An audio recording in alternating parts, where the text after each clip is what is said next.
Hello everyone, welcome to the stream. It's been a little while. It's been 8 days, 8 trading days since I've streamed last. I've been sick. Still got a bit of a residual cough and runny nose, but I'll try and do my best here. I was going to take another couple of days just to make sure I was 100%, but I thought, I'll get back to it.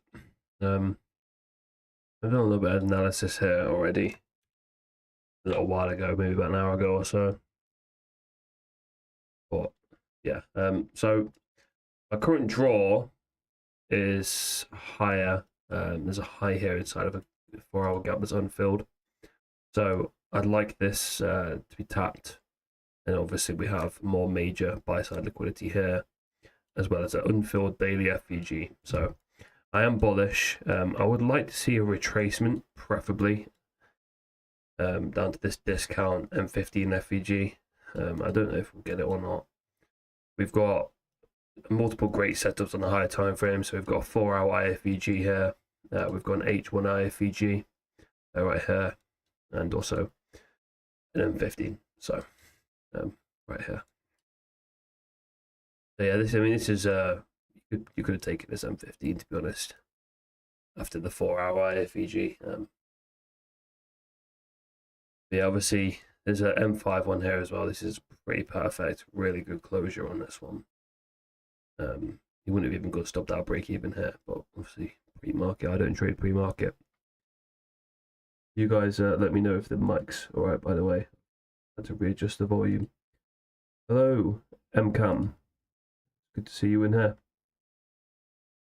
Going over the analysis here for pre-market. I am bullish. I've got a drawn liquidity up here, as well as daily FVG, but this might be hit like later on. There's a big range just for one day. I'm hoping for a retracement here into discount. There's a big unfilled M15 FVG here, just in the lower 50% of this range, this unbalanced range here. So hopefully we get a retracement. I don't think we will. I think we're most likely going to head on higher straight away, but we can hope. We can hope.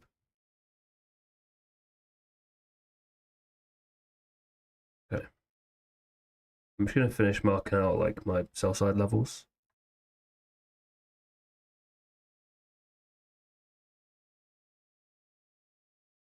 We also have a high here inside of a gap. So this would be a protected high here until liquidity is taken. So this indicates to me that we're most likely going to sweep this low, but we'll see. It is pre-market still, so it's still kind of choppy. Usually pre-market doesn't adhere to these kind of rules. We have a little inversion here. Do we have an SMT? We do have an SMT as well. This is quite a nice setup, I would say. Obviously, can't take anything yet. It's not in my rules to trade pre-market, but yeah, this would be a nice setup. This was market open. We also had 8:30 opening prices here, and we've sort of just chopped around since then. So I can't really classify that as manipulation or expansion, really. More so manipulation downwards. So we could just see a 9:30 expansion off the 8:30 manipulation, but we'll see. We'll see. Obviously, if we sort of just come down, then we know that this was manipulation, and we will get that retracement, which I'm hoping for. Obviously, we're reacting off this M15 gap here, but this is in premium, so it's not really, A+. It's not an A+, FVG to be reacted off of, but I'll mark it up anyway.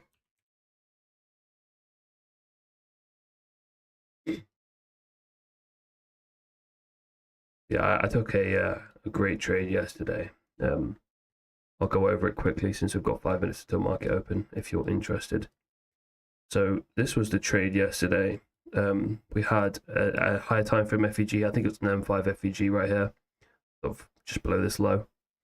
And then we had a 30-second IFVG. I know it looks like you can't see it here because this is the 1 minute time frame, but we had a 30-second IFVG right here.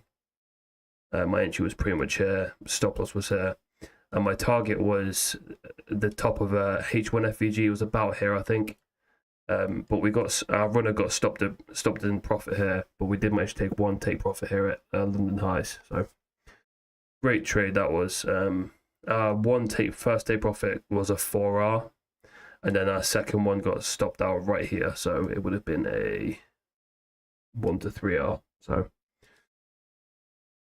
yeah, that's kind of what I look for really. I look for like a sweep of liquidity into a higher time frame FVG. Preferably SMT, although it's not 100% necessary. I do like an SMT. And then sort of we go off the entry from the closure of the IFVG. I can quickly go over an example here of what is a good IFVG and what's a bad IFVG. So a bad IFVG, let me try and find one that's recent, is this one.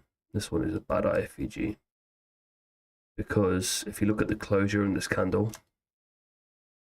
no closure below. It has to solid close below the IFVG here. And it also has to be a single one, a single IFVG. So say for example this, it closed over this one, but because you've got two here, you'd have to combine these. So you'd have to take this trade here. Sorry, I'm still quite sick from last week, if you hear me coughing. But yeah, I mean, that's basically the rundown, you know. Liquidity sweep, higher time frame FVG, lower time frame IFVG, clean IFVG as well, plus SMT, a good solid draw on liquidity, and that's it. You know, you're going to be hitting 85% plus win rate with super high RR, so it's a really good model. It's basically just, since I started trading this and I mastered all of the negative emotions that come with trading, like revenge trading, over trading, over leveraging, all of that sort of thing, I've just been profiting non-stop every week. I've been in the green. I've not had a red week for 3-4 months now, just because of this model. It's just so good. You've got to have the discipline though to make sure that you don't take the past setups. You know, I called out this one earlier, but obviously you look at the closure here. This is a reclaimed FVG, and we closed like just to the tick. Like, you want a really solid momentum candle closure over. And obviously I was short-term bearish towards this draw, so you've got to really be precise with it and only take really clean setups. So for example, this isn't bad actually. This is quite nice. This would be an example of a nice IVG. Obviously I've not taken it because it's pre-market, but you go stop over the top of the IFVG. That's not a hard stop, by the way. This is your hard stop. But if price closed back above it, that would then make it a reclaimed FVG, and you'd have to close the trade. But most of the time, price will actually just close a little bit above it, and then you can get out for like a really nice stop. So rather than having to hard stop all the way up here, you can close out here, and then most likely price will keep running. But you've already closed out here, so you managed to minimize losses. And obviously the RR for these is great, you know. You could target all the way down to the discount level for this one. You know, it's just a great setup. Good solid momentum candle closure below this. We've swept a high here inside of a gap. I'm sure there's a higher time frame M2 gap as well. Yeah, I mean, this is a great setup. Pre-market though, so I don't personally take these, but yeah. It's a good one. Then you go break even at the nearest low, which is right here. You just put your stop at break even, and that mitigates all your risk. So you've basically got, you know, an open 1 to 11 hour trade. Sorry, 0 to 11 hour trade. It's basically just a free trade at this point. And then obviously first take profit would be here, and then you'd leave a runner all the way down to the low here, the M15, unfilled M15 gap.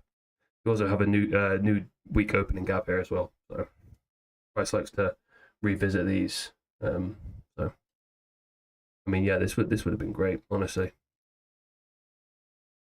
But sitting out of trades pre-market helps me filter lower probability conditions. It's like when you don't trade on a holiday. You know, you don't trade on a holiday because you know the price is going to be crap. It's kind of the same for pre-market. If I see a trade pre-market, it has to be absolutely pristine, like really, really clean. This was clean, but not like super clean, because obviously I'm still bullish on the day. So, you know, everything has to line up for me to take a trade pre-market. But we've got market open right now. It's yeah, it's 9:30, so we'll see. You'd be at break even, by the way. So even if you didn't take profit, and this came and stopped you out, you'd be stopped at break even. But I'll just tape read it, and we'll see. We'll see if it ends up getting stopped at break even, or if it does end up hitting at least TP1.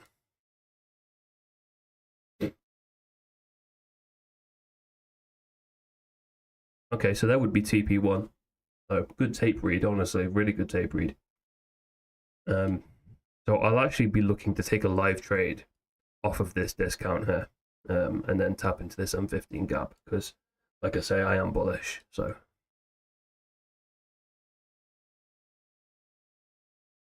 I'll quickly frame out why this was a good trade. If this was 9:30 open, this would be beautiful. So you have a buy side liquidity sweep here. You have an inversion FVG here on the M1. And you're also reacting off an M2 FVG. This is an M1 at the minute, but if you go on the M2, I'll go on the M2 quickly.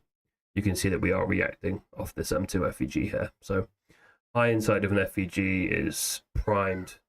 I'm pretty sure there's SMT at the highs as well.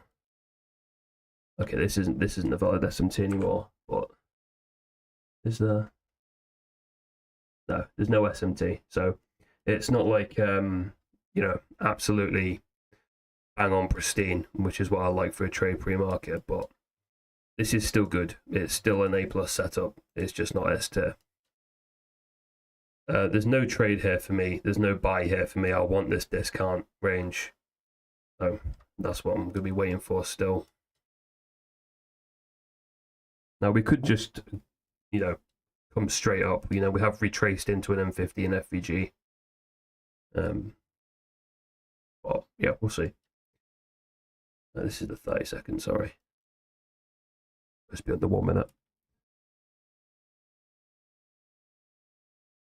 So we are reacting off this 30-second FVG here, but it has already been tapped. So FVGs that have usually already been filled like to get disrespected like that. So this would have been a TP1 partial and then a break even. So still a good trade. Still a good tape read. But we'll see how this goes now going into market open. See if we do get some sort of entry here. Like I say, this isn't really good enough for me. It's not super clean. If the IFVG was like right here, like a really solid singular IFVG, say it was like right there, for example, and then the closure was here, this would be, you know, be a great trade. But it's not. It's here, and it's already been sort of fulfilled. So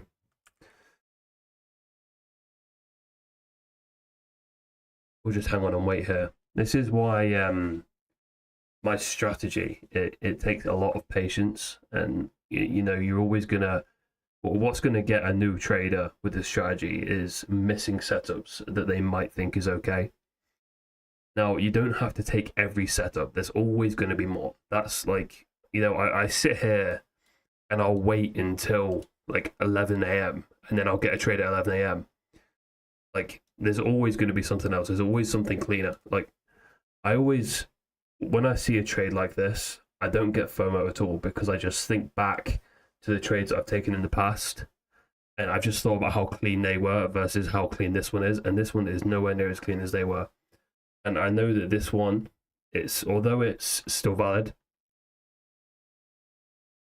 yeah, it's not super clean. But I will go through some quick confluences as to why this was a good trade in terms of context, not really in terms of actual the cleanness, the clarity of the setup. So we do have an H4 IFVG right here.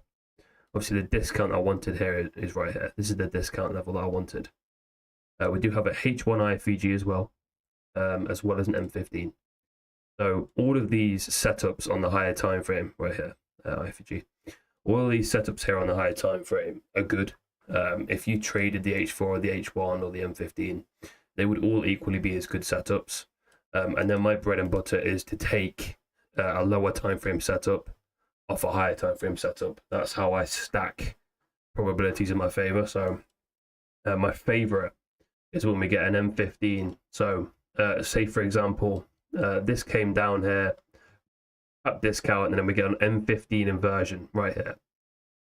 Price stalls pre-market, and then M1 we get a little retracement down, inversion, go back up, and then I'd enter there on the M1 inversion, because then you've also got the M15 IFEG below as like protection, I guess, and already confirmation you've got the same setup on a higher time frame, and then the lower time frame is your entry, your precision entry, and it just makes for such a high win rate. It just makes setup so clean. Yeah, it's a shame that this one wasn't clean. Like this would be a nice trade, but it's just not clean for me. I already wanted this discount zone, and obviously this M15 has already been tapped twice, you know. Is this a protected low? Let me see. Maybe I might have overlooked this. Okay, so actually what I've done is I've overlooked this. So this is a protected low. I'll quickly go over this now. So when you sweep a low inside of an FVG, so we tap the FVG here, came up, swept the low again. This is then a protected low. So price doesn't usually like to run these unless it's already swept some sort of opposing liquidity first. So I guess I should have seen that. I didn't. I missed it, but I guess we all make mistakes. It doesn't really matter. This wasn't clean anyway, so I'm not bothered. But anyway, looks like we're going to expand to my draw on liquidity here, which is right here. This is my draw. And I'm not going to lie to you, usually when we get a big expansion like this off market open, we don't really get an entry. So this might be a no trade day for me, but I'm going to continue tape reading, and if we see anything clean, you know, that fits the bill, we can still take that. But yeah, I'm going to label this as a protected low. Actually, no, it doesn't even matter anymore because we've swept liquidity. So yeah, you sweep liquidity, it automatically like discredits this as a protected low. Like, you know, this is all fair game again. This one, so this was a protected high here that got swept, which is kind of what threw me, I think. You know, we just swept a protected high. So it kind of threw me off a little bit, I think. And we didn't really sweep any sell side here, did we? I mean, we swept this low, but it's not really, it's very insignificant. It's very minor sell side. So I don't know, perhaps it counts, but yeah. It's a difficult one. It doesn't really matter too much. So anyway, what we can do here is we can just sort of look up and we can see if we get a reaction off a retracement. So here we are. Let's mark out a fib. I'll do it for 15 minutes. We just see if we get some sort of retracement here to discount. We have an M1 FVG, M3, M4. We have an M5 FVG here in discount. This looks like a breakaway gap though. This is a big momentum candle, so we probably won't come down at this, but if we do, it would be a primed area for a long setup. So we can keep an eye on it. We don't, with like big momentum moves like this, you don't really need a discount. You don't really need a retracement to discount because of the momentum. You know, it's already, price is already flying towards my draw on liquidity here. So if we got a clean IFEG reaction off of maybe, you know, this big FEG here, yeah, it'd have to obviously be a higher time frame closure. But yeah, if we got a clean IFEG with the liquidity sweep, so what I mean by that, I'll quickly draw it out as a, you know, as a little line thingy. So when you get a big momentum move like this, market open, what you really want to be doing is looking for something like this. And then you sweep the low again, and then you get your inversion. If you get an inversion here, it's usually a fake out. You usually get closed below, and it's a loss. Sorry, excuse me. But this is the one that's also higher probability. Even higher probability if ES didn't take this low, because then you have SMT. And even higher probability if this comes down to discount. But price does this all the time. Yeah, like there's no reason to FOMO. There's no reason to be upset that you missed a trade. price does this all the time. Like this would be super high probability. If we came down, tapped the M5, got something like this. That would be a very high probability, and that would be something that I would absolutely take. But we'll see. We'll see what price wants to do here. Like I say, when we get big momentum like this, sometimes price comes down and gives a little retracement. Sometimes it doesn't. So, by the way, let me know if I accidentally pull the chart off the screen, because obviously I'm filming in, the mobile aspect ratio, and I'm on a widescreen desktop. So sometimes I accidentally do this when I don't mean to. So if I do that, just drop me a message in the chat, and it will just help me correct it. Okay, so looks like we are still going here. Also, any questions or anything, if you want me to explain any concepts, any reasoning behind anything I'm saying, also just drop me a message. I'll absolutely reply. I've got my chat up here next to me, so I can see any message if anyone wants to pop anything in there. Okay. We got some sort of reaction here. There's nothing really here apart from a proportion OB. This is a proportion OB. It's one candle on the M1. Oh, wait, there's not even a bearish candle on the M1, so it doesn't even matter really. But yeah, usually this is a proportion OB. I'll give you a prime example. When you get one bearish candle closure in a leg up, this is usually used to fill institutional orders if price does come back down to it. Like this one, for example. I gave the wrong example. This is perfect. This is exactly what a proportion OB would look like. You have the inversion, it gives a proportion OB, and then price comes down, taps it. The market makers take their fill just before the move up. This is classic market maker behavior right here. Liquidity sweep, FVG, boom. You've got your proportion OB. Big market makers will place their orders right here, get filled, and then up we go. It's usually why sometimes price just goes and goes and goes and doesn't even pull back. Let's have a look on the higher time frame here, see if there's any liquidity zones that I missed. Sorry, I think the chart might be off screen just for a second, just while I see if there's anything on the higher time frame. So on the H1, there's a small gap here, but I don't really think this will hold price down. It's very small. Obviously, our other draw on liquidity up here is a lot more prevalent. It's a lot more, obvious. A single H1 FVG isn't really going to pull price like this. Let's have some sort of liquidity zone inside of it.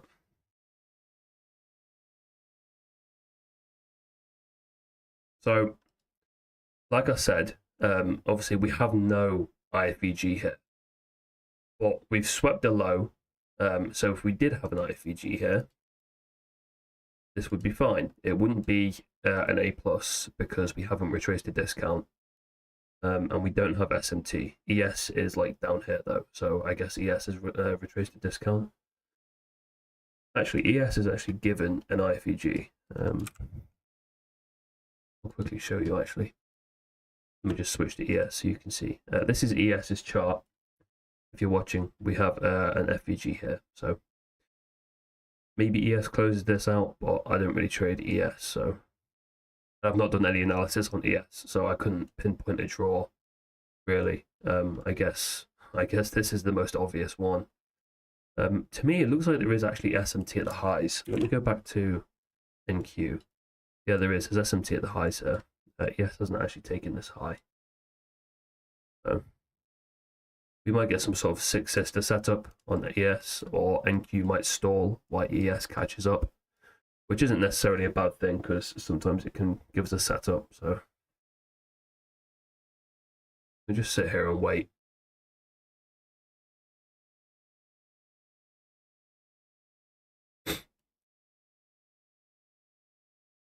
Usually, when there's no sort of inefficiencies here in any of this price action, this usually indicates consolidation. So I'll have to wait until we get a sweep of the high or the low before trying to, look for another trade. I'm not going to try and The thing that this model is really good at is avoiding chop, because obviously there's no FEGs and AFEGs if there's a tight chop range. Sometimes there is, but in that case you have to be really strict. There has to be SMT and stuff. It all has to line up if you're experienced in chop. So ES here, I'll switch back to the ES chart so you can see. ES might be the play. Is this a closure? There's no closure there yet. And this is quite unclean, there's a lot of wick.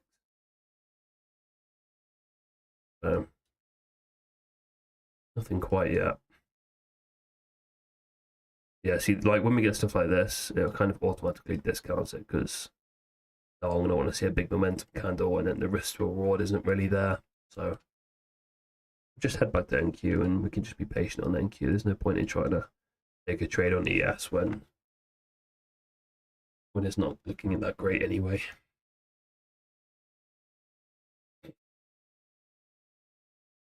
Now, what we could get, some scenarios I've seen off a big move like this, is a market maker sell model forms, but it doesn't typically hit the way it's supposed to. So a market maker sell model is supposed to take the low. This is the terminus of the market maker sell model. So you usually get a move up and then a smart money reversal. So you usually get an SMT here at the highs.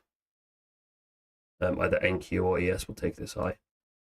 And that is called a smart money reversal. And then you'll come back down and take the low.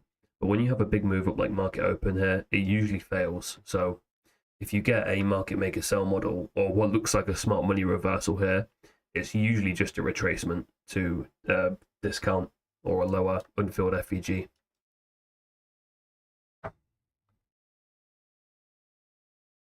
Like I say, we'll wait and see. The thing is, like, we have a displacement here.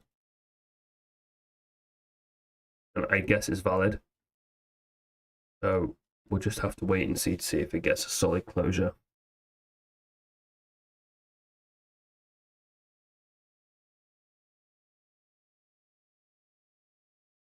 I just don't like that we haven't really retraced the discount yet. But, like I said, this would be an A setup, so you can justify taking a small position. Oh, what the heck have I just done? Oh, this is M and Q. Oh, sorry. I had it on the wrong window. Okay, so no closure yet. It's like I say with the IFEG, when you start like stalling inside of it, you have to be a little bit cautious to make sure you do get a good closure. So let's just wait and see here. It would be valid, so I will take this. If we get the closure here, I'll take it lower risk. Still no closure, so I'm not in this yet. I'll take this lower risk if we do get the closure here. The draw is 721. It's a little over 100 points, so I'll just mark my draw here on M&Q, which is the chart, the asset I trade. It's just basically the micro counterpart to NQ. When I trade NQ contracts, so it's too much risk for my accounts. So I'll just take it on M&Q, and I'll be able to partial more and stuff. Another little rule that I have with the IFEGs here is it has to close above the IFEG in 6 candles or less. This is also another way that I filter out chop, and it does work. If I get a closure when there's been more than 6 candles, we'll just close back through it. It's just mainly a chop filter, and it does work. It does help. It helps more times than not. So, yeah, like I said, no closure here, so no valid trade. Sort of just reacting off of it. Hopefully we do get this discount tapped. That would be perfect. ES looks like it's heading towards this low, so perhaps we get an SMT here. Sorry, excuse me. Perhaps we get an SMT here at the lows between NQ and ES. Let me just minimize, split the chart with my YouTube chat, just in case anyone wants to pop a message in there or anything. Like I say, I'm all ears in the chat if anyone wants to know anything. any questions or anything.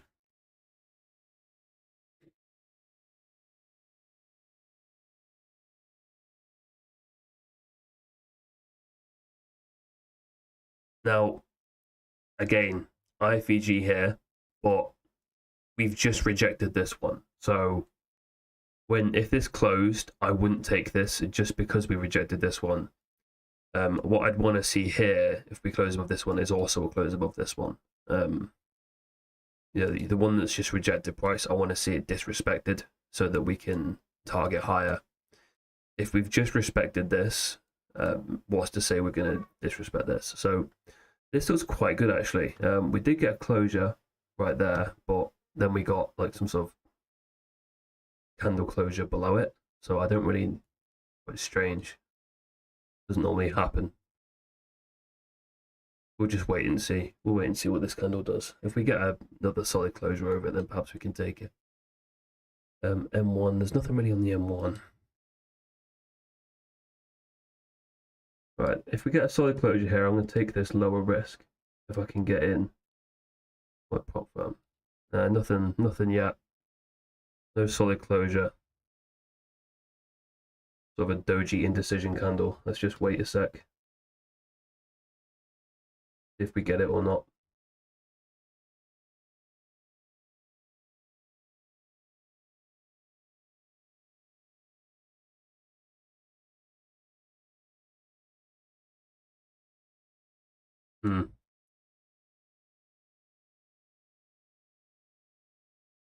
We're now stalling. This is where you've really got to be patient, especially in price action like this. If this was me 6 months ago, I'd have probably would have taken like 5 trades by now. I probably would have jumped the gun on this. I would have taken this. But yeah, we can just wait here. It looks like we might get a closure there.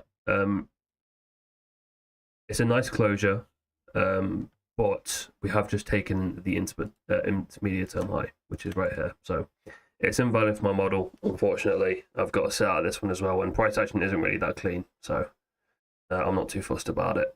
There's no real clean singular IFEG here. These two are stacked, and obviously we have a lot of wicks inside them, so not very clean.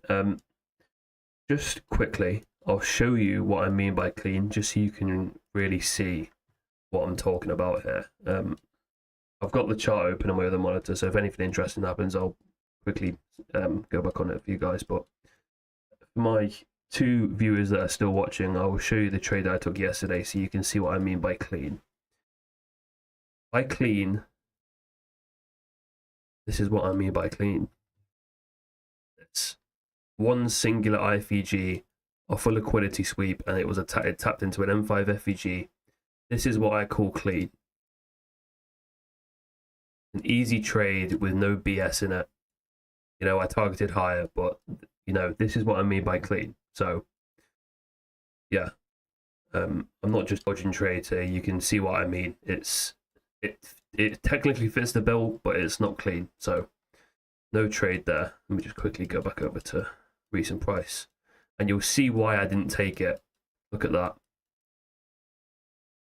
You guys seeing this right now? This is why I didn't take this trade, because we just took this intermediate term high, which automatically invalidates the trade based on my model. If price is going to run liquidity, it won't do this.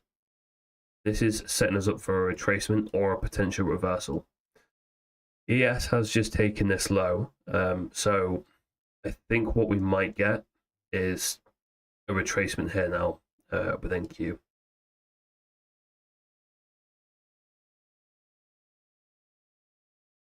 Some sort of six sister follow-up NQ trails behind ES sort of thing. Obviously, we do have SMT, so if NQ gets a big power candle here, big momentum candle through this high, through this inversion, yeah, it's valid, it's single, but there's still no retracement to discount. So it's not A+, you can't go heavy on it. The trade I just showed you from yesterday, you could have gone heavy on that. That was pristine. There's not really much better than that. yeah, I mean, beautiful trade yesterday.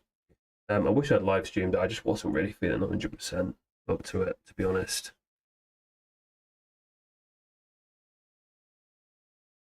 Still a little bit ropey today, but I hope I'm giving you guys some good information here, some good learning points.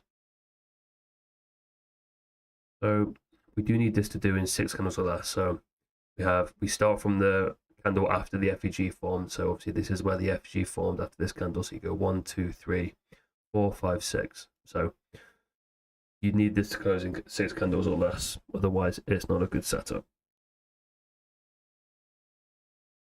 But the way that I frame risk with trades, excuse me, sorry.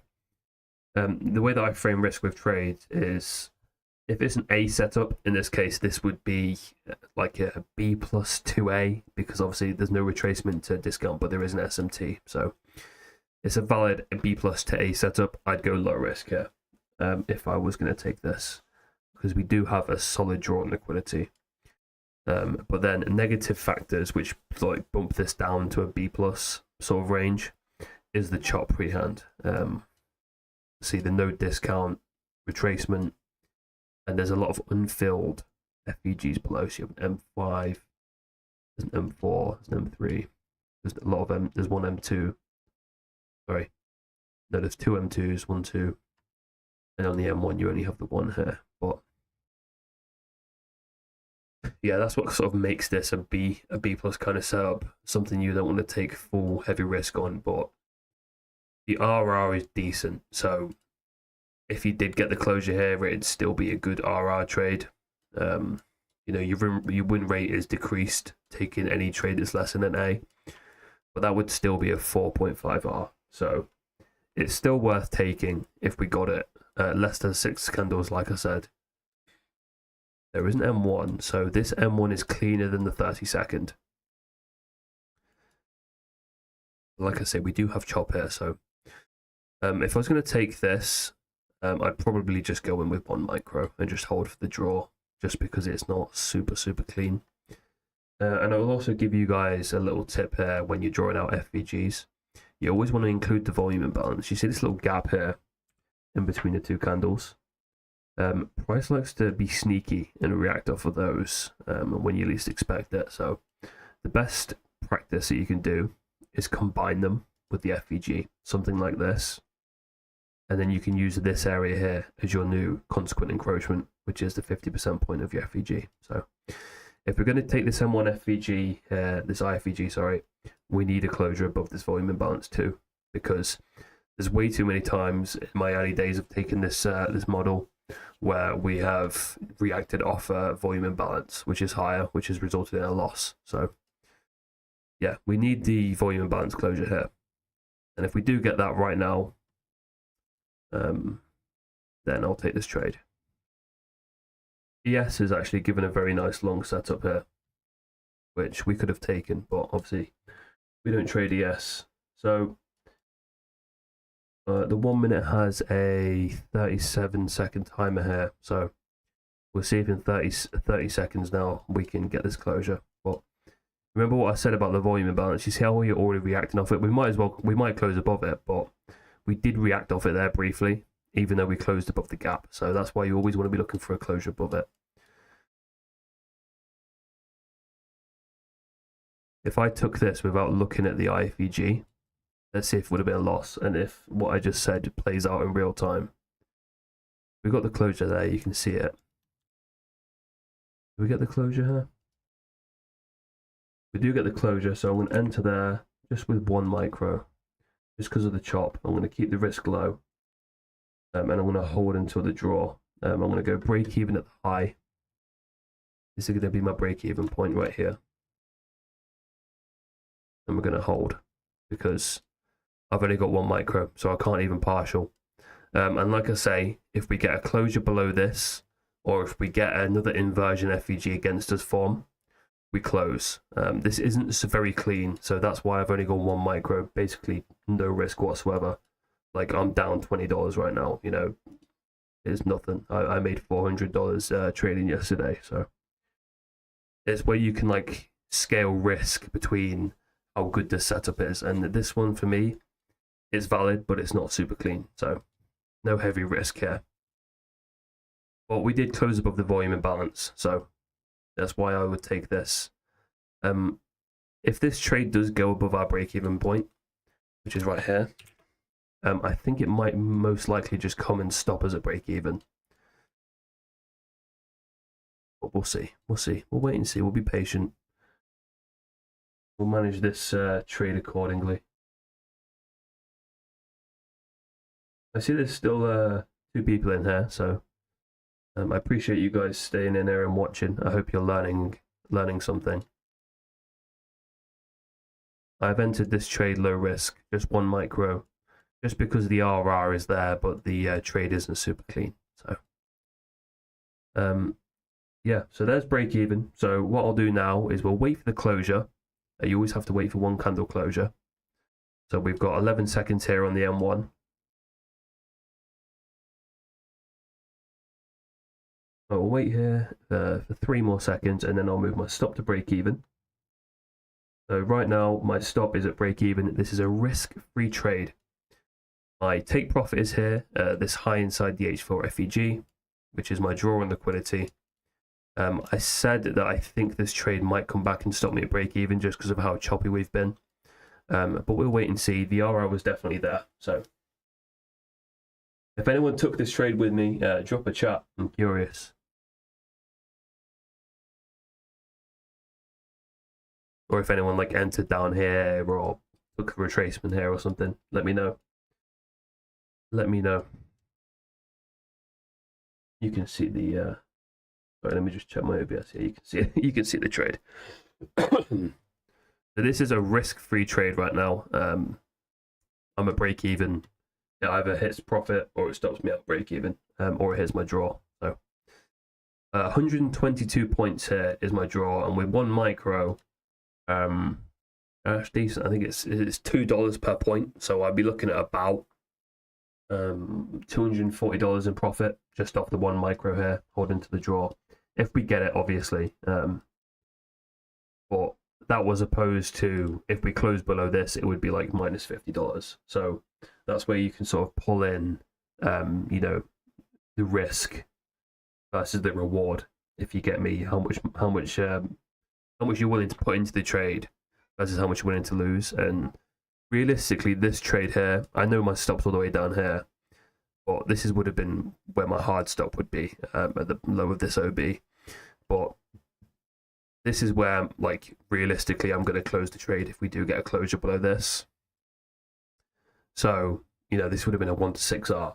And for a B setup, a B plus setup, you know, if you're taking every single B plus to A setup, 4 out of 6 of them are going to win. So the odds are in your favor. So you still take it, just lower risk. You know, if you decided to randomly increase your risk on a B plus setup, 1 out of 6 of them, for example, and then that one happens to be 2 of the 6 that don't hit and you've lost, then you've wiped your odds. So you need to have set rules for risk based on entry criteria and how clean the trade is. It keeps you profitable, it keeps you from losing money, and it really does help. So these are a couple of the trades here that we avoided before taking this. So I avoided this long here because we needed to close above this. I avoided this long here because we had this candle closed above, but then we had like some weird opening like just below it, which instantly made me think the price wanted lower. But anyway, and then this was invalid because we took this high. You have to wait for the high. You know, it has to close like just here, for example, or like anywhere above the IPG that isn't the next intermediate term high. And this just wasn't clean. There's a lot of wicks. There's a lot of consolidation. It's just not clean. So that's why we avoided this one. But this one was clean. We have a 30 seconds stacked with an M1 here.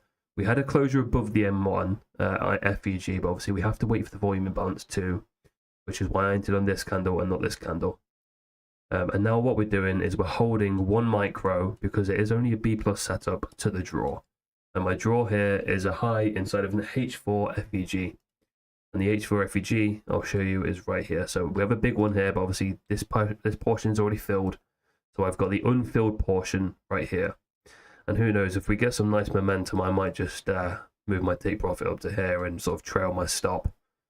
That way, if it does come down, we don't lose the whole move, and we'll get stopped in profit. And then also we can hold for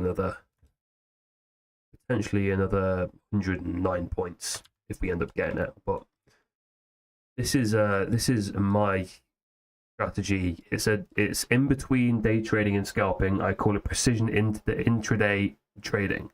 Precision intraday trading is what I call it.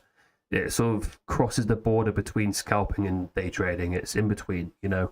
We take our precision setups on a lower time frame, in this case the 30-second or the M1, and then we hold for a little while. We hold until the draw, and we partial along the way. It shares characteristics of day trading. So obviously day trading, you'd hold pretty much for a decent portion of the day. And you usually trade off the 5 minutes to the M15. That's what day trading usually falls inside of. And then scalping is usually seconds to minutes. And then we trade on the seconds to minutes, but we hold for the day trading portion, which is where I've kind of merged the two, the best of both worlds. We got the precision entries from scalping, and we've got the risk to reward of day trading, all combined into one model, and it's perfect. If you can, you know, master the emotions and, you know, get a proper knack for it like I have, it's better than anything you could do, you know, on the M5 or on the 15-second chart. It really is.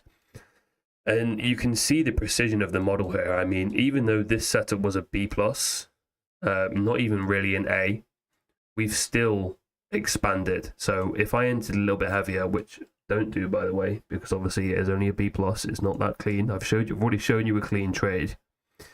Because it's not that clean and I've not entered that much, I'm holding until the draw. If I took profit now, I'd only take $70 of profit. But if I held into the draw, I'd be taking $240 of profit. And my draw is where I think price is most likely going to go. Now, I could be wrong. We could just reverse here off this random H1 FEG. But usually a small unfilled FEG in a random portion of a down leg on the opposite side, it doesn't normally hold price down. We might get a little reaction off it like we're getting here, but it doesn't usually cause a reversal. Now, whether the reaction off it comes down and takes me out of break even and then continues lower to this discount range, or we'll just adjust the discount quickly. Just quickly. So we've got two discount ranges here. This is the one that's most likely to be hit. Yeah, whether this comes down, gives a reaction, goes into discount, takes this low, taps into an unfilled gap, and then gives another long setup towards the draw, maybe. But in my case, that doesn't matter because our RR and our win rate is so high that we can afford to take that risk. Because if you notice, I've gone break even pretty much straight away. You know, we sort of dilly-dallied here with this candle here.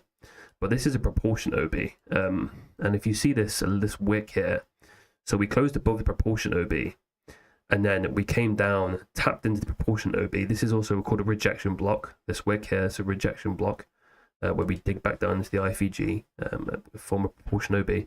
Institutional orders have filled right here.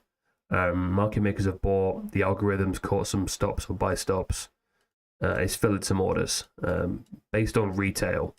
Usually retail are the culprits of liquidity. So you can see right here, I mean, what is this in retail? Like, what, an expanding pendant or something? I don't really know the retail terms, but yeah, retail is a lot of liquidity for the institutions, and the algorithm likes to sweep them. But by trading the way that I do, I managed to miss out all of that. I can't remember the last time I was liquidity. So, like when I'm scrolling on TikTok and I see someone that's took a trade that's just been stopped out or something, and I'll look at the trade and I'll be like, dude, you were my liquidity. You know what I mean? Like, I took the trade off that reaction, and it's crazy to think about, you know, how far I've come on the trading journey. So we are slowing down here, but we have closed above, and we'll just see. We'll just wait and see. Let me mark out this as MH1 so you can see. Each exclamation mark. That's a new one. New time frame unlocked. Unlock the Trading View DLC. Each exclamation mark FEG. Anyway, so yeah, we're stalling a little bit here inside the gap, but we'll see. We'll see. Potentially, we come and sweep this low. Maybe. I say that, and then it looks like we're about to do that. Maybe we come and stop me at break even. Maybe we come down and tap this discount. It doesn't matter to me. We took a B plus setup with low risk because it was a B plus. We're holding for the draw. If price wants to mess about during that time, fine. You know, it doesn't bother me. It either hits or it doesn't. So it is what it is. No pressure, no FOMO. Just be patient. See what price does. We'll see how we react here off this H1 FEG. So just swept this low. Let me see if there's a gap here. Okay, so there is a gap. There's an M2, an M3, an M4. Is there an M5? There is an M5 as well. So I'll mark out this M5 gap because we could potentially get a long setup off this. Obviously, I'm not going to really take it because I'm already in a trade and I don't really like stacking on B plus setups. If it was an A plus, then I'd probably stack on it, but this could just come and stop as a break even, which again I wouldn't be mad at. It is what it is. Okay, so it's like 10 points away from my break even right now. Let's see if we get stopped at break even. Looks like we will. This is a free drives pattern right here. We've got 3 higher highs, which means that price is failing to run higher. So we'll see. We'll see. These are kind of the same as a protected high, kind of invalidated by liquidity. So we'll see if this liquidity here was enough to hold price up or if it needs to come lower and come into discount here. I'm going to move. Oh, wait, I got to stop the break even. Okay, I didn't even realize. I got to stop the break even right here. Right here on this little wick. Wow, I got a wick to break even. That's crazy. Oh well, if you guys are in this, then you can, you know, I'll be there with you. I'll be still tape reading this until we either hit the draw or come down and the actual break even. Yeah, so my fill wasn't that great, which is why my break even was here. M and Q is slightly different as well than NQ. The prices are a little bit different, so yeah, basically. If we got this, it's potentially grounds for a re-entry. We have swept liquidity inside of an M5 gap. The draw is higher, but all I'm doing is if I take that, is increasing my chances of losing. And if it's clean, if we get this like 1 or 2 candle closure here, perhaps I'll take it. But we'll see. We'll see how clean it is. But we'll leave this one here just for reference because obviously we did get stopped at break even. So not really on this, but on MNQ, which is kind of annoying. Especially if this then runs to, you know, runs to the draw. But we'll wait. We'll be patient and we'll see. Me from 6 years ago, not 6 years ago, 6 months ago, would have probably revenge traded or forced another entry or something. So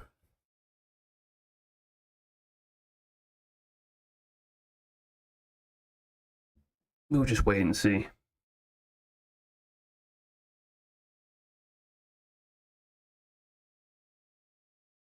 So obviously we have the M1 gap here. We also have a 30-second. So we'll see if this 30-second holds price up. We have a little proportion OB here as well.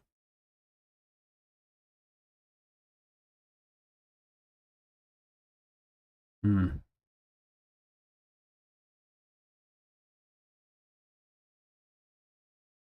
closure just yet.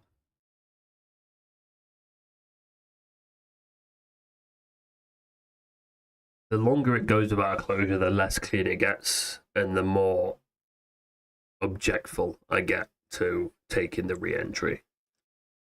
Obviously, the risk reward has to be there. And right now, if I entered here, for example,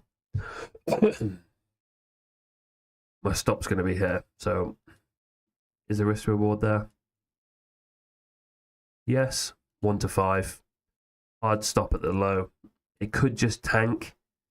So it would be a 2.3 if it went to our hard stop, which is usually unlikely. But already, this is kind of making me not want to take it just because of how choppy it is. So what we could do here, if we don't get the closure, is wait until the 10 a.m. macro. Just give price another chance here. So on the 30-second, there is a gap here. So if we close this one, including the volume imbalance, I won't really need to wait for the M1. And it would still class as a clean closure. So we can wait here and we can see. But the thing is, the higher your entry, the more likely you are to get stopped at break even. So again, not like the cleanest, you know. Not the cleanest.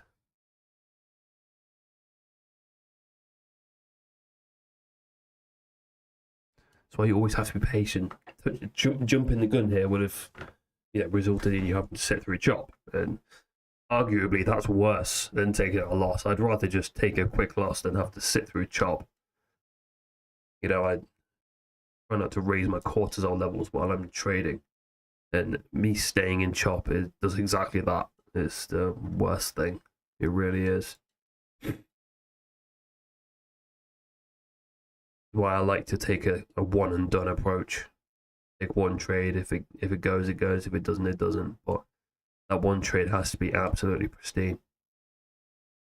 If I'm going high risk, that is, or regular risk, anything less than pristine, it gets a 1 or 2 micro. That's what it gets. So let me make sure that the chart is still in the middle of the screen. Oh, it's like kind of off to the side. Sorry. My apologies for that. I didn't realize. I'll go back on the M1 so you can see.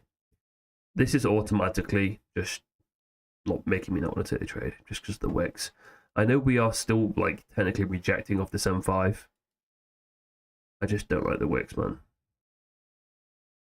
And then we closed. Did we close above? We did technically close above on the M1, but obviously we're rejecting off the 30-second, which is right here. So this is the kind of noise that you don't want.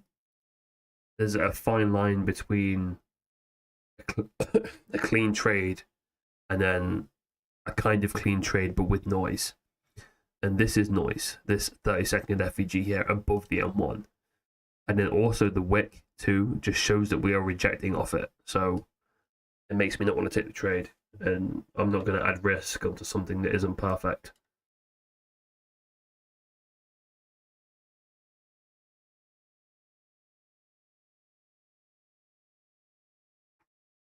You just have to excuse me a second. I'm just going to mute my mic to blow my nose a second.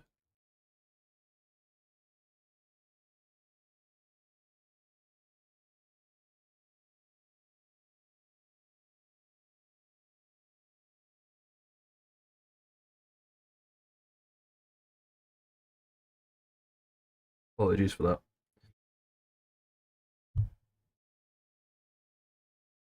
Yeah, a lot of chop really, just not my cup of tea. Don't like this. Nothing for me here. Just have to be disciplined and sit on your hands. Still technically you'd be in this trade if you got a good fill. This is a good fill right here on this candle closure. But obviously I didn't get a good fill. I actually got filled right here, like right where it ticked me. So yeah.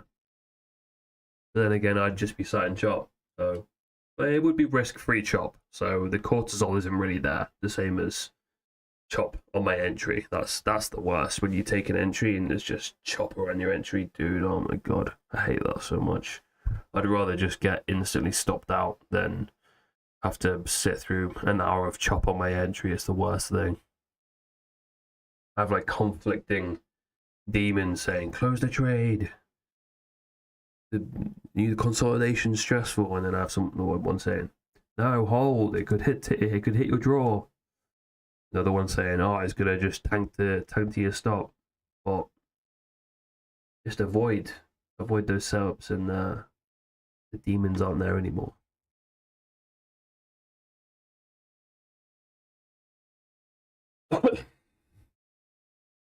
I think he made me schizophrenic. I don't know. Maybe. Chart demons talking to me. This chart demon's one ugly ass motherfucker right now, though. I'll tell you that.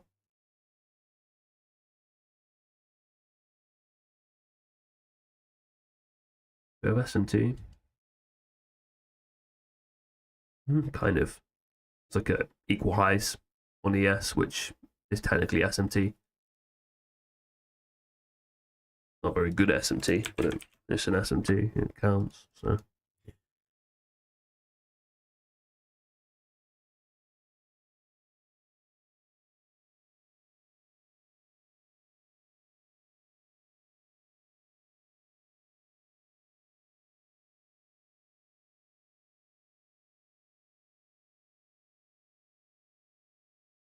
Just drop a message in the chat if you want to talk while we wait for this chop to pass. Open to any questions. I'm running out of things to say, basically. So, want a conversation? Conversate with me.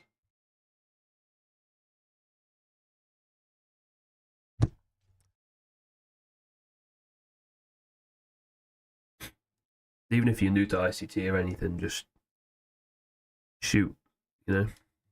Just shoot.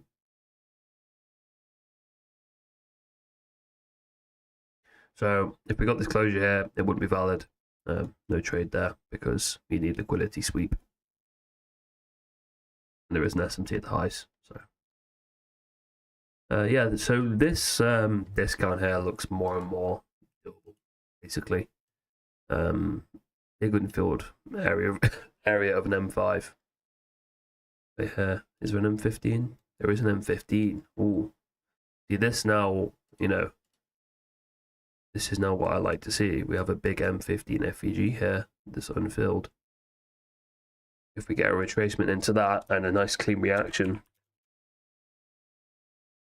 This is what I'm talking about, how you have to be patient throughout the session because, you know, new PDRAs present themselves on the higher time frame that you can look for reactions off of. And you know, our discount has moved up because price moved up. So therefore this low here is now valid as a liquidity sweep, and it's just above the 715. So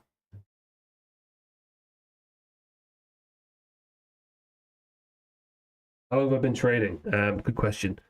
Actually, very good question. So I've got about 7 years of trading experience, but I only started trading ICT about 2.5 years ago. So ICTs like FEGs, you know, liquidity, IFEGs, that sort of thing.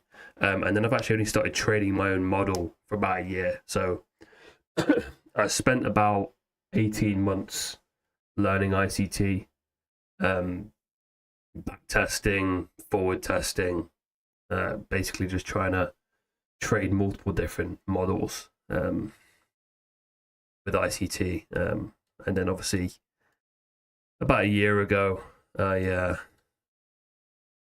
started reverse engineering the, you know, my favorite concepts, and my favorite concepts were the IFEG and obviously liquidity. Those were the ones that I had the most success with whilst back testing, and then I sort of just adapted them from there. And obviously SMT is a big game changer. What would be the best material out there to learn ICT? Honestly, you probably best just going straight to ICT himself. That's where I learned from. I didn't sort of try and watch other people or shortcut the content. I actually, because I'd already been training for about 4.5 years before I started learning ICT, and I was sick of losing, and I was sick of finding something that like not finding stuff that worked. So if you really want to learn ICT, don't shortcut it. Go straight to ICT himself. Go on YouTube, type in ICT 2022 mentorship, grab a pen and paper, and just watch one video a day. One video a day. They're about 30 minutes to an hour long. Watch one video a day. Go on Price, Trading View, Paper Trading Account, and just watch it and apply the concept that you learned in that video, or apply whatever he said in that video to Price that day. Make some notes, And that's exactly what I did. That's exactly what I did, and it worked. So that's what you should do. Honestly, that's what everyone should be doing. You've only been trading for 6 months. Hey man, well, now is the best time to learn ICT. I made the mistake for 4.5 years. So, you could cut out all of those years that I wasted and, go straight to the good stuff, which is exactly what I recommend. You might hear my kid here in a second. He's just coming back from school. So just bear with me. Obviously, through the months of backtesting the model here, I've come to figure out which is best, which FEGs are best, what my best entry criteria is, which is how I filter through the subpar trades. When I grade them like on a letter basis. Obviously, you have a B plus setup here, and then I also have paired the risk with the setup grading. So a B plus, I'll only go 2 micros, 1 micro. But if it's an A, I'll probably go 3 or 4 micros. And if it's an A plus to S tier, I'll go heavy on it. I'll go 5 to 10 micros. But yeah, man, 6 months, you've basically, got all the time in the world, man. Honestly, I wasted 4.5 years trying to trade retail and options, and I even tried Elliott Wave and supply and demand. It's all nonsense, honestly. It really is all nonsense. It doesn't work. It's not good. ICT is the way to go. ICT has basically reverse engineered price action and then categorized what his findings basically as concepts. And you can see them working in real time, which is something that I could not see with retail or anything else that I was trading. You can see liquidity working in real time. We've just swept a high and we're reacting off of it. You can see the FVG here is reacting at the consequent encroachment, which is this rejection here. Yes, we might close below it, but then you've got an IFVG. You can see the volume imbalance here is holding price up a little bit. We're reacting off of it. That you can see it working if you just watch price, and it really outclasses any other trading strategy, any style, anything really. You can see it all working, and obviously, when you have consolidation, everything gets disrespected, but that's because consolidation is accumulation of orders. When you have constant highs and lows, this is the algorithm building up buy stops and sell stops to then sweep to go higher. That it's exactly what it is. You have right here, you have 2 highs right here. You have people going short here and short here, so you have their sell stop. The algorithm goes lower, and then we get, run higher, and we sweep those sell stops. And now we're doing the exact same thing again. And I don't like being that liquidity. I don't like, trying to short the top. And when I was trading retail, support and resistance, that was my issue. I'd set a sell order at the high and expect price to reject off it because it's support. Absolute nonsense. It really is nonsense. It's not good. Like this in supply and demand, you have a demand zone here. No, mate, you're just reacting off this FVG. You've swept liquidity inside of an FVG. There's a volume imbalance here as well. And this is also an order block. So it's not a demand zone. It's just very oversimplified by doing that. And people will just straight up buy and sell based on a demand zone. Like they'll call this a demand zone because we've reacted off here, and then they'll buy and then they'll get stopped out, which is what I did when I used to trade supply and demand. So why do it? Wait for the liquidity sweep. It increases win rate drastically, like really drastically. It's crazy the difference between ICT and any other trading style. It really is. Okay, so this H1FVG here has actually, given a nice reaction. Sorry, excuse me. So we actually might get this retracement, which we've been waiting for. We'll see what happens here. Obviously, we have our discount zone, our area that we're waiting for price to tap into. We've been doing that all the time. I'm pretty sure I even called out this sort of move earlier as well. So yeah, we'll just wait here. We'll see if this low gets swept. We have an M15 here. We get a nice clean singular IFVG reaction. I'll take it. But obviously there is a lot of displacement there. There's a gap here, there's a gap here, there's a gap here. So Usually when that happens, you have to go up time frames to try and find the singular one. But sometimes what you'll get is you'll get something like this, and then you'll get a displacement lower. And I'll show you what I mean by that with this path tool. You'll get this, and then you'll get displacement IFEG higher. Your IFEG here that you can take. And that gives you then a singular IFEG, a good break-even point. You know, basically everything that we need for our A+, but we'll see here. We'll see what this does, because we're working into this FEG now, so we may very well just not got an entry, which is also fine. You know, I'd rather just sit out of bad price action than try to force an entry, so that's what we'll do. Also, MCAM, if you're interested, I plan on posting informative videos, basically on my own model.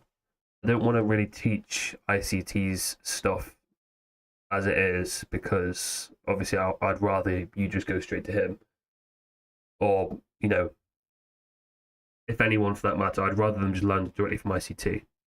But I plan on posting a couple of long form videos on YouTube, just going over my model and how to trade it perfectly. I also plan on doing some psychology videos for people that struggle with overtrading. I appreciate that, man. Yeah, that's great that you're interested. So that's what I plan on doing. So if you want to follow me on YouTube, you subscribe, then you'll be able to see when I post those. Otherwise, you might end up losing me. I'm quite small on here. I've only just started recently, so I don't have much of a following. I don't get that many views, so you might have just stumbled across a gem. I'm not going to lie to you. My stuff, I plan on going in depth and making it pretty informative. And my trading style is quite different to that of others. I've basically been refining it in silence for the past year, so it's pretty good. I'm not going to lie to you. I've been working hard, so hopefully that you can learn from some of my hard work and find a good entry model. But first, what you'll have to do is you'll have to learn ICT. You know, you'll have to go on to the 2022 mentorship, and yeah, you'll have to do that, because otherwise you won't really understand what I'm talking about. If you don't know any ICT, what I'm telling you right here, like, you know, the FEGs, liquidity, maybe you're like learning from it, but you're always going to get a better description from ICT. So yeah, I do plan on keep posting those shorts though, just mini lessons and stuff. Like I said, I've been sick for the past week, so I haven't really posted any, but I do plan on getting back to that now and feeling a little bit better. Maybe once I've completely got over this cough. Every time I think of the word cough, it makes me cough. Who knows, dude? Oh, sweet, man. I appreciate that. Appreciate that a lot. Thank you. Hopefully within the next couple of days I'll be better. So, but like I say, I'm almost there. So I thought I'd get back to streaming and, you know, trying to help some people out, I guess. You know, there could be one person here that's lost in all of this chop and just wants a voice to guide them through it, and I'm here to be that voice. So, you know, the voice with clarity, I guess. You know, I'm calm. I don't overtrade. I don't FOMO. I just take it slow and only take what I see as pristine. So, yeah, I mean, this was a good setup. We had the draw here. It was a B+. Like I say, I went low risk, but hey, that is what it is. You know, I'm not angry about it. If we went with 2 micros instead of just 1, then perhaps we could have partialed in this H1 FEG, but we didn't. We only went for the 1, so that's why I was holding and stopped at break even. So not too bothered. This is kind of what I was talking about with the little arrow diagram. We've come back down and we've got this singular gap here. This is the M1. If we don't fill it straight away. Okay, looks like we're going to fill it straight away. Okay, fair enough. Price doesn't want to leave an imbalance here. Just fine. We do have a lower M5 FEG. Actually, I think I matched them, didn't I? I didn't do a very good job. Oh, it's an M15. That makes sense. Blind, apparently. Can't read the little text here. It's too small. Anyway, MCAM, I do appreciate you staying in there with me. You've been here for a while, and I really do appreciate it. I've not had a viewer staying here for more than 3 minutes, so yeah, it's great to see that you're learning and taking it in. This is someone that I can say I've helped, I guess, guided on the right path. If when people start trading, they just go on YouTube and they just search how to trade, and then you get loads of random crap from different concepts, retail, anything, and it just confuses you, and you end up sticking 10 different indicators on your chart. Well, yeah, I mean, if you're curious, I'll quickly run you through the indicators I've got. None of them are retail, so I've currently got ICT kill zones and pivots, which basically just marks out the sessions, which you can see is this big green area. It's just basically marked out AM session for me. Just makes my life a little bit easier. All of my indicators are basically just quality of life. Just makes my life easy. You've got London session here in the red. I've got the NDOG and the NWOG, which is basically the new day opening gap and a new week opening gap. So when you get a new weekly candle, you'll have a small gap where prices, it's basically a volume imbalance on the weekly time frame. I just like to have those marked out because price uses them as a reference point. I also have equal highs and equal lows. Basically just makes it super obvious when we have equal highs and equal lows. They're at A+ draw on liquidity, so it's great for me to have those marked out automatically. It means I won't miss them. I'll show you a quick example, actually. If I can find it, I can find an equal low. There we are. Look, we've got equal lows here, and it's drawing them out nicely for me. The red line. So I'm also. Oh wait, that's London session high. Looks the same. Confusing. Yeah, so we also have imbalance detector, which is this, these boxes here. Basically, just marks out my FEGs. Also, quality of life just makes my life easier. It means I don't have to draw out every single one. It's just easy for me to see. And I also have the ICT midnight and 8:30 opening. I like these because the midnight opening price acts as like a premium discount. So if we're above the midnight opening price, sometimes price will be bearish and it influences a little bit. The main one, though, is the 8:30. I use the 8:30 opening price a lot because it indicates our manipulation times. So, yeah, we do have an A+ here. I'm not taking it. Just because it's not super clean, and we immediately rebalance the M1 and we have a little bit of chop, so I'm not taking it. If it hits TP, I don't care, but I guess we could take read it. I'll just mark it up.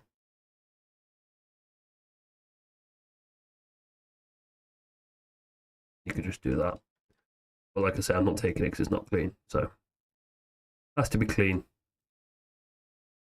Anyway, I'll carry on. What was I saying? 8:30, yeah, so we have different manipulation times. So I don't know if you've heard of the Judas swing, but it's what ICT basically calls the 9:30 manipulation leg. So at 9:30, price will most of the time manipulate to sweep pre-market lows or highs before running in the opposite direction.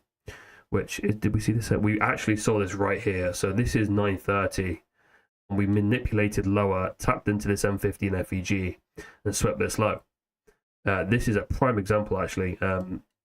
So that is what made this trade kind of clean, but it wasn't like super clean, so I didn't take it. Perhaps I could have if I realized that this was a protected low back here. Maybe I would have taken it, but I didn't, so I'm not going to dwell on it.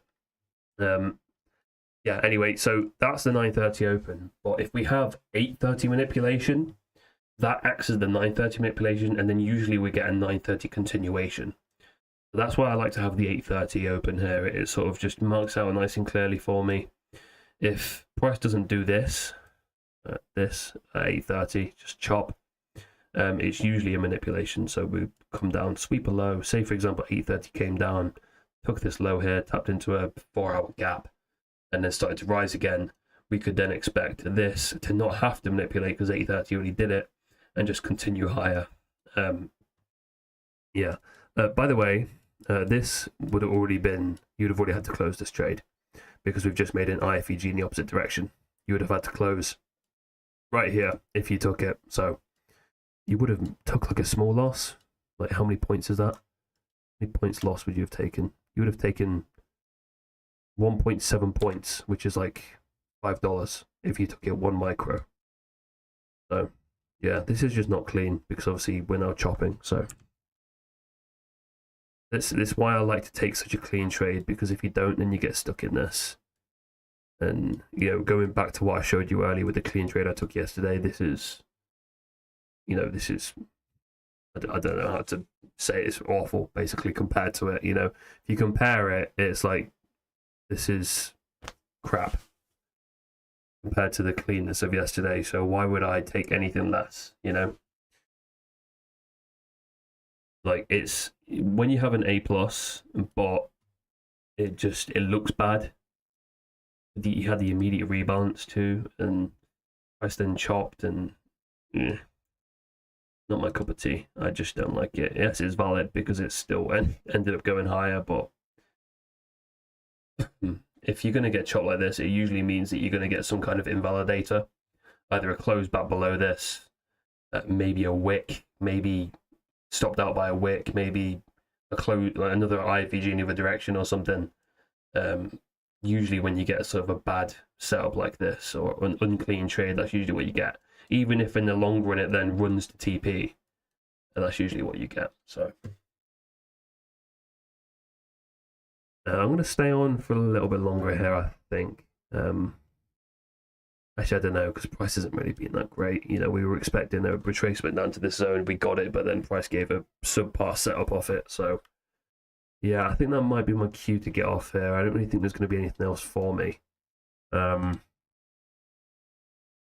Yeah, I mean, we got what we wanted, but it was just unclean. So there's no point in me just sitting here watching price either go up or chop again. I just, yeah, there's no point in me doing that. So yeah, I'm going to head off. Again, MCAM, really appreciate you staying in here, and my other concurrent viewer who's been in here as well. Appreciate you. Yeah, man, it's my pleasure. I'll be back on trading again tomorrow. So if you want to tune in again tomorrow, I can walk you through some stuff, and we can see if we can catch a clean trade. You know, clean A+. That's the goal always. So yeah, man, appreciate you again, and hopefully I'll catch you tomorrow.